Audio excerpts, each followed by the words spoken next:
playing Star Wars: The Old Republic on Novare Coast. This video, I kind of wanted to actually talk about like healing as an objective player. Most of the videos I've done so far have been like really big numbers or silly things, just kind of like having fun and kind of goofing around, or just PvE stuff, which is a lot of really big numbers as well. This was a solo queue for me, so I had to sort of just pay more attention to what was going on throughout the whole war zone, and kind of just pay attention to callouts and just sort of be more responsible with kind of rotating around the map. Like, we have like a whole big cluster of people here, and we seem to be winning the DPS battle. One of two things usually happens. You either have just too many people on a spot, and it's usually a good idea to just kind of move and either clog the lanes going to and from a point, or the point that you're on, the opponents will give up on that spot and try to go to the other spot that you have, because usually it's pretty weakly defended at that point. The strategy I've seen so far on Novare Coast is you have a big Zerg group go middle, and you send one, maybe two, depending on your group, to west if you're playing Republic, or if you're, you know, not doing, you know, same faction. So here I heard the call out and just realized that it was going to be a better idea to come help out at west, even though they could probably have used some heals. You can see we're kind of losing south, but we had so many people there, it just seemed imperative to come to west and make sure that we did keep that and not get decapped. So I made an important thing when I was kind of putting together my PvP build and everything, that I did have some really easy and good offensive abilities. I kind of rely on my flyby a lot, especially for, you know, getting people off the cap. And then right here you can see I make sure I have my back blast and my blaster whip really handy and easy to use, just because they are really, really important, and they still hit really hard even though I'm not DPS spec'd, and I'm not spec'd into back blast at all. Another good one to have, you'll see right here, is to have your tendon blast. You can slow him right there. I just slowed him down, made sure that he wasn't going to get away, and then I finished him off with back blast. And that encounter could have gone, you know, still positively with 2 DPS there, or a DPS and a tank or something, but bringing some heals, I made sure, you know, I knew we were going to win that 2-on-2 just simply because I have a lot of confidence in my healing. So, you know, it's clear. I noticed that we did have south, but I went ahead and kind of went down the lane just to make sure that there wasn't any clogging or distractions. I come down here. I did notice at the time that there was a red marker going towards west, but I kept an eye out on the chat and saw, oh, okay, he is going to need help. So I head back over there, even though I still notice, okay, south isn't at the best, but there's so many bodies there, we should interrupt. Again, it's really important to make sure that you keep your point closest to your spawn. When you lose that one, it just kind of becomes a distraction. It's sort of annoying, and I generally don't like to lose that one.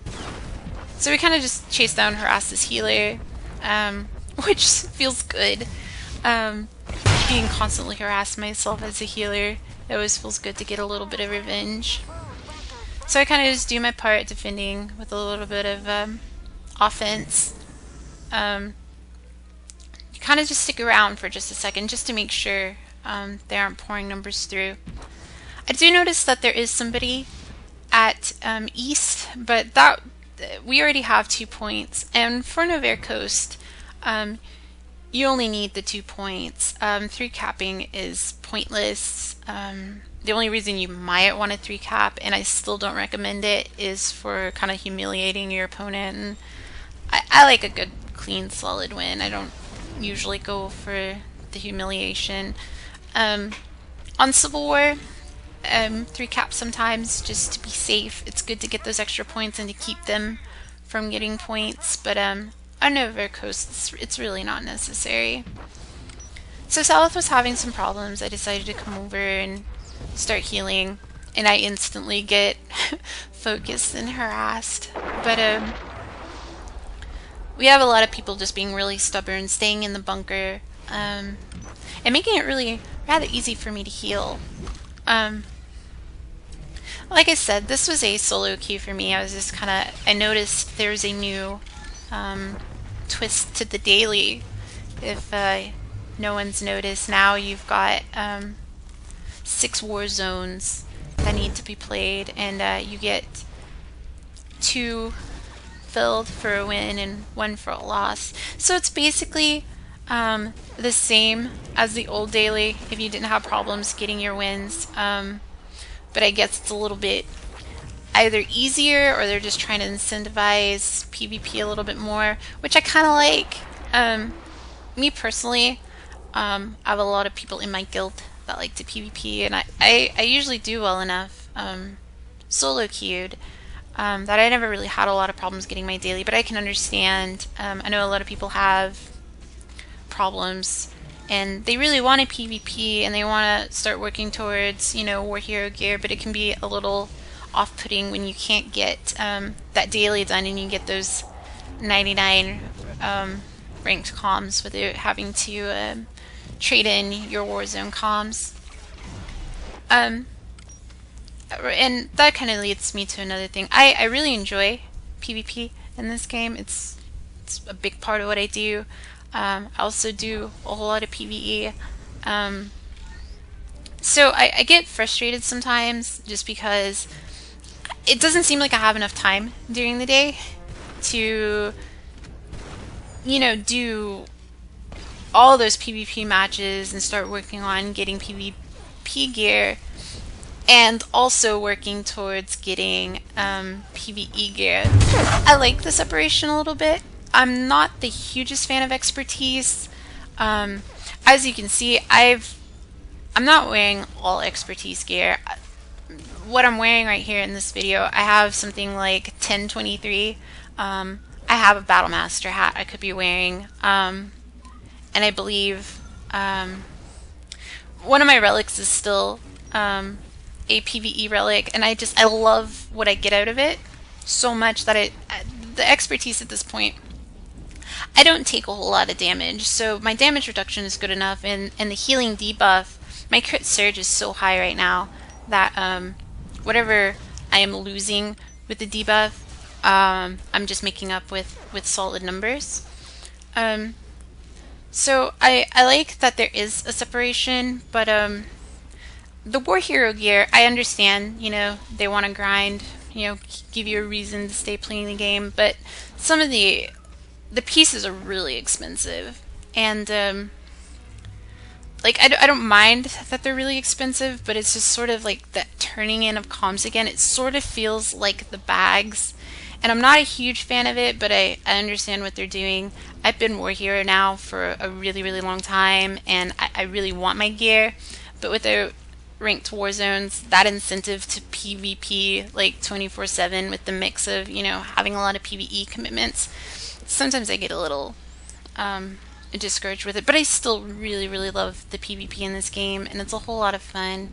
So hopefully I get a full war hero set in time for ranked, because that's something I'm really looking forward to. Kind of getting back on topic of the video, as you can see, at a certain point you sort of just start splitting numbers. We kind of, I guess, got the enemy team sort of frustrated, and they were just kind of splitting up. They got 2 people here at South, and, you know, we kind of split the numbers. You want to keep your numbers kind of even. I believe we have just two tanks, it looks like two tanks, and a healer just kind of keeping them alive, and they just stay alive forever. This is a really good strategy. I've seen this where the tank will just, you know, put their back to the wall and just interrupt. And basically at this point, you know, that's what you want to do. Just hold the line and stay alive. And that's basically Novare Coast. Just, you know, you have to be aware. Just keep an eye open and try not to get overcommitted. I got no deaths on this one. It's good to post that. But anyways, thank you for watching, and hopefully I'll have more commentaries coming out. They seem to be popular.